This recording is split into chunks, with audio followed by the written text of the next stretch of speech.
Gina Smith is an intrepid reporter for South Carolina's The State newspaper. She landed an exclusive interview with the governor right after he landed at the Atlanta airport. Gina, congratulations. That is a great get. I won't ask you for your sources, but you just happened to be at Hartsfield when he landed. So you clearly knew he was coming in from out of the country because he was at the international terminal, presumably. What did he say? And was he slightly surprised to see you?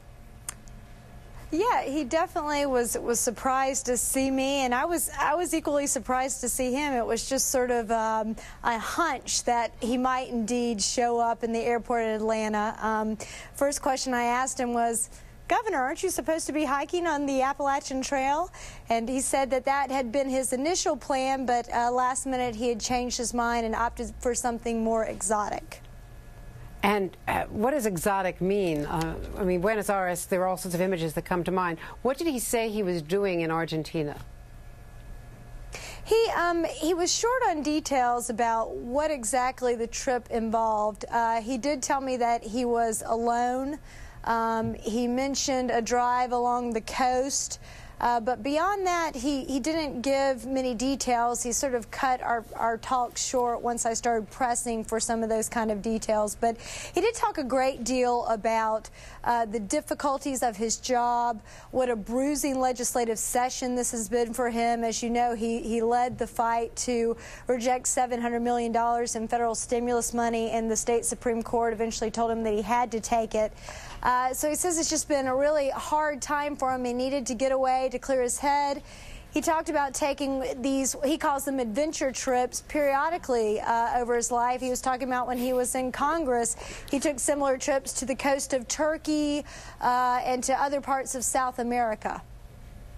I mean, frankly, this doesn't quite, pass the smell test. I mean, who goes off, doesn't tell their staff, doesn't tell their wife, 4 kids, Father's Day weekend, and goes off to Argentina? Is this, sort of understandable to people in South Carolina, or what is the political price that he might have to pay for this? No, people really don't understand it in South Carolina. People really want some answers about where he's been, what he's been doing, who was running the executive branch while he was gone. And he has a press conference today at 2 o'clock. It's, this sudden revelation that he's been out of the country has opened a whole other can of worms in terms of what he told his staff, what his staff knew, didn't know, how often they were in contact with him.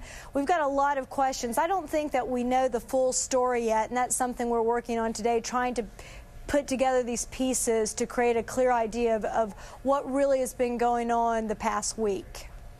To say nothing of who might have paid for the travel. I mean, that's an issue that would certainly come up with political reporters.